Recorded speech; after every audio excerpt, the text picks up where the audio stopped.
Parfait. Bonjour à tous. Donc du coup, comme vous pouvez le voir, on va parler d'un sujet qui n'était pas prêt ce matin, mais qu'on va voir en détail. On va parler de SOAPs de près pour voir comment est-ce qu'on peut passer un savon à vos secrets en clair qui traînent sur vos dépôts Git. Je vais me présenter rapidement. Je m'appelle Sylvain Métayer, je suis tech lead à OnePoint et au quotidien, je bosse beaucoup avec des conteneurs et des orchestrateurs de conteneurs. Et de fait, je suis amené à interagir avec des secrets applicatifs, les identifiants pour se connecter à une base de données ou autre, et se pose du coup souvent le problème suivant: où est-ce que je vais persister la valeur de mes secrets? C'est-à-dire que les développeurs, ils vont produire leur code, ils vont le mettre sur le dépôt Git, et après, au moment de déployer, on va déployer l'application. Par contre, il faut configurer les identifiants pour que l'appli puisse se connecter à la base de données. Soit on les renseigne à la main. Le souci, c'est que si on redéploie notre application, eh ben, faut reconfigurer les identifiants. Soit on met un point env quelque part et on va injecter ça discrètement en tant que variable d'environnement. Mais le point env, il finit par être passé de poste en poste discrètement pour ne pas être mentionné. Donc c'est pas terrible, et ça serait bien, si jamais on n'a pas de Vault à disposition ou que le cloud provider sur lequel vous déployez n'a pas de secret manager, bah, d'avoir quelque chose pour éviter quand même de stocker vos secrets en clair.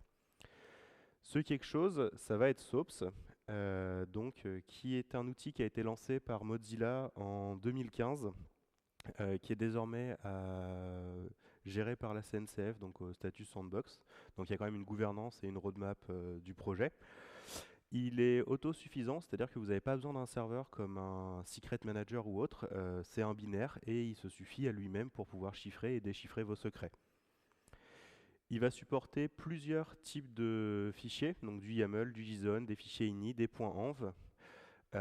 Pour les exemples de ce talk, je vais prendre du YAML parce que c'est ce avec quoi je bosse au quotidien, parce que je suis habitué à faire du cube. Donc on va partir d'un fichier ici où on a une clé, une valeur, donc la clé password et la valeur dedans. À quoi ça ressemble ce fichier chiffré? Bah, ça ressemble à quelque chose comme ça. Donc on garde la clé toujours en clair. Par contre, on va avoir la donnée qui est chiffrée et on va avoir quelques métadonnées qui sont ajoutées en plus par SOAPS.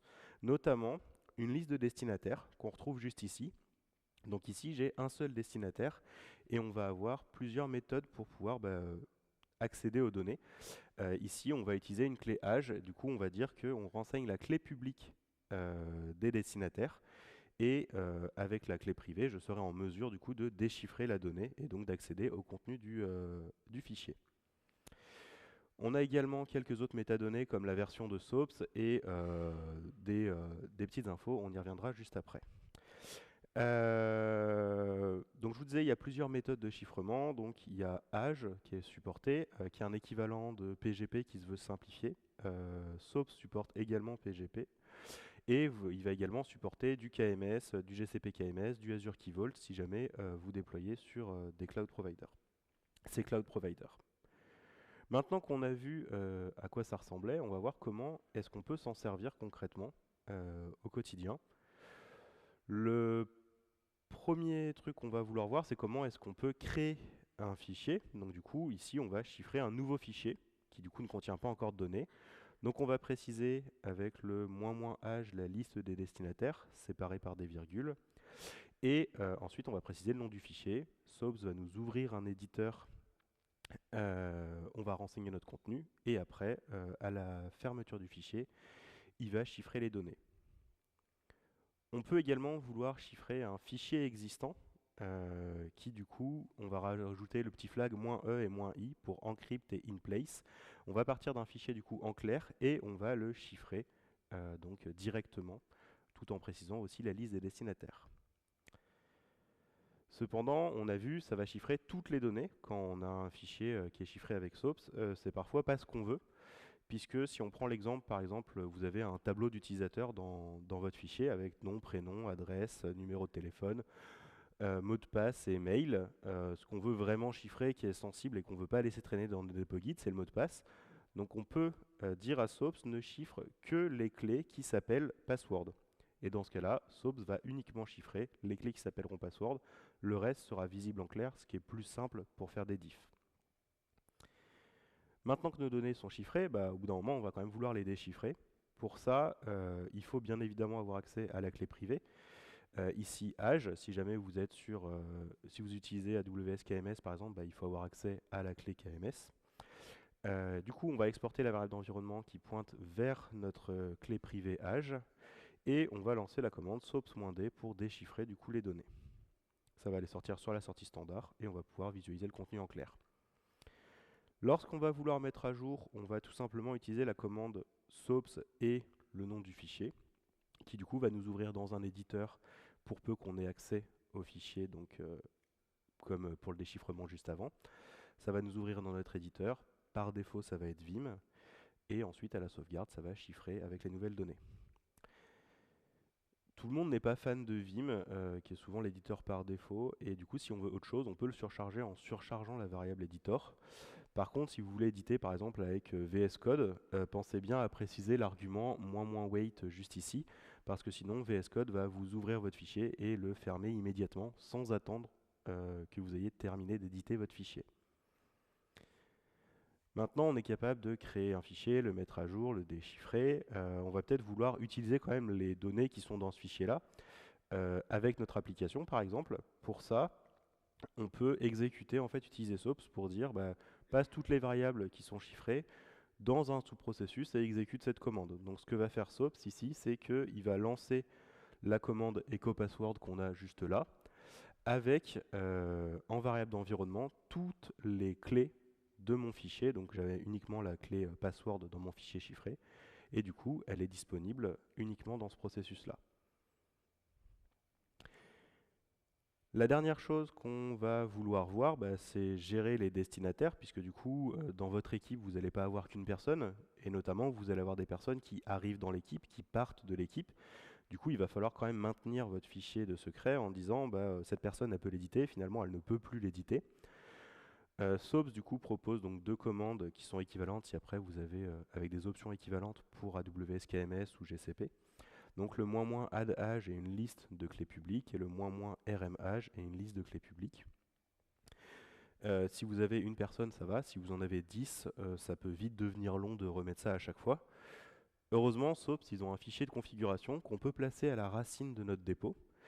Et on va indiquer des règles de création. Donc ici, on va dire que par exemple, sur tous les fichiers qui se terminent par dev.yaml, tu vas uniquement chiffrer les clés qui s'appellent password et tu vas définir deux destinataires dont les clés publiques sont indiquées ici.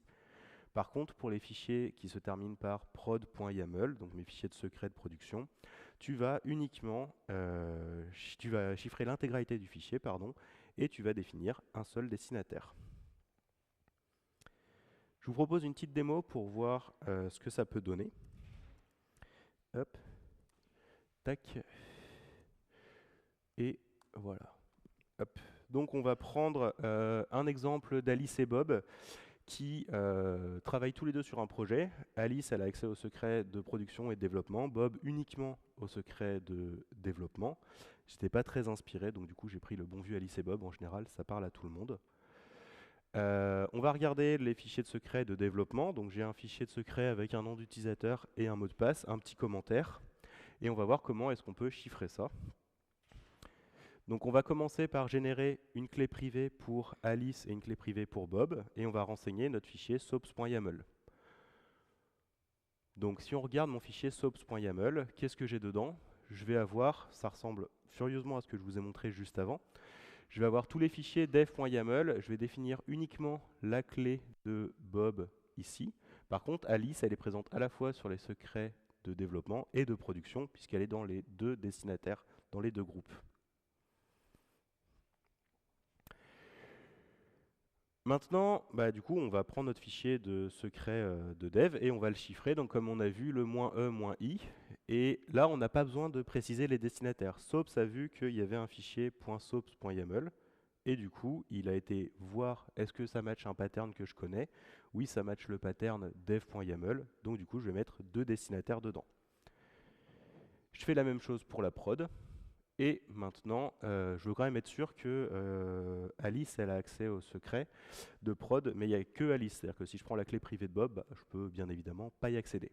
On va tester.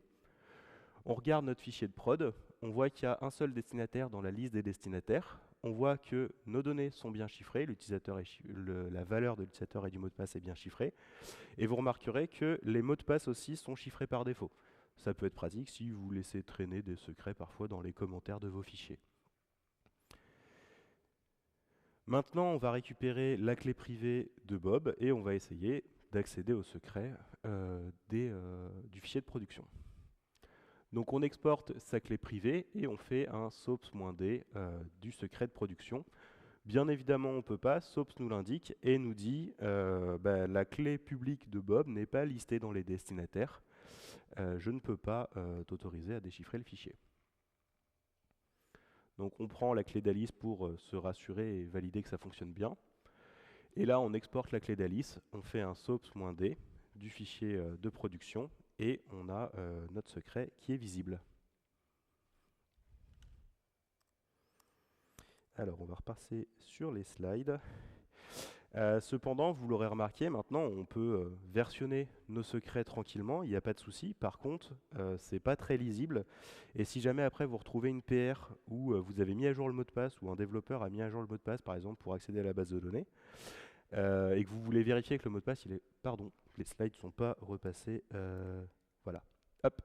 Et que vous voulez vérifier que le mot de passe est quand même un minimum sécurisé, vous voulez contrôler qu'il n'a pas mis password comme mot de passe, par exemple. C'est pas très facile sur un div de PR de voir ça et de se dire quelle est la donnée derrière. Donc il va falloir check out la branche, faire un sops-d, re-check out l'autre, vérifier que c'est cohérent. C'est pas fou, est-ce qu'on pourrait pas avoir quelque chose pour fluidifier ça?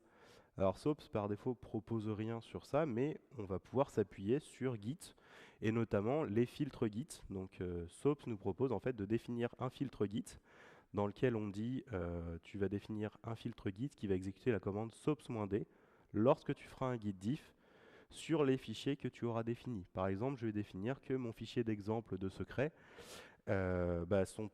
lorsque tu fais un diff, tu n'appelles pas le diff texte, mais tu appelles le diff sops-differ que j'ai défini. Et lorsque maintenant je fais un diff en local entre les deux commits, j'ai bien sops-d qui est appelé de manière transparente derrière. Et du coup, je peux facilement voir les changements sur mes secrets. Bien évidemment, n'allez pas coller ça dans votre CI, parce que sinon, vous affichez dans les logs de votre CI vos secrets avec les diffs en clair, et ça perd tout intérêt.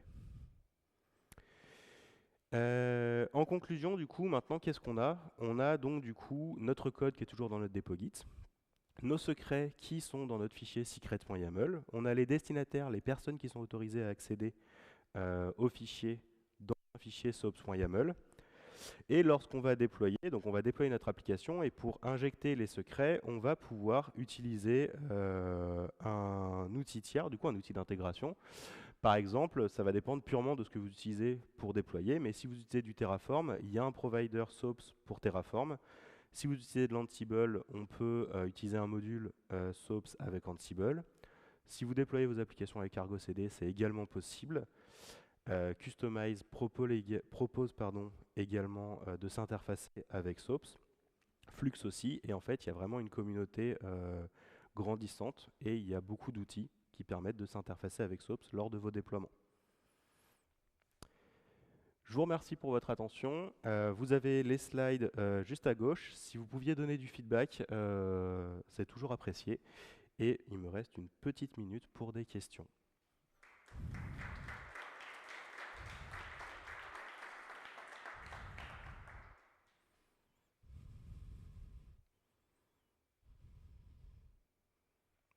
Et sinon, bon appétit. Oui?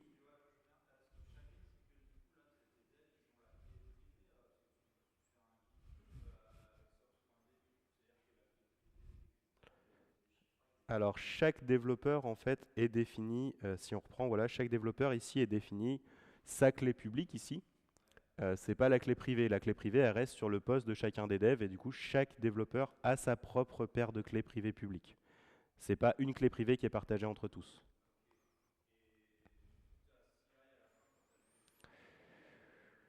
Et effectivement, du coup, la CI a également, par exemple, si on va déployer avec Terraform ou avec Argo CD, en fait, Argo CD a également une clé pour pouvoir déchiffrer les secrets.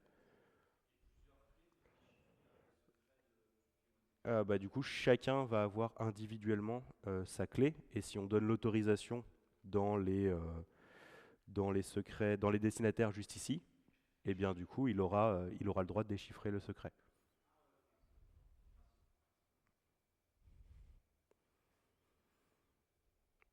Merci pour votre attention.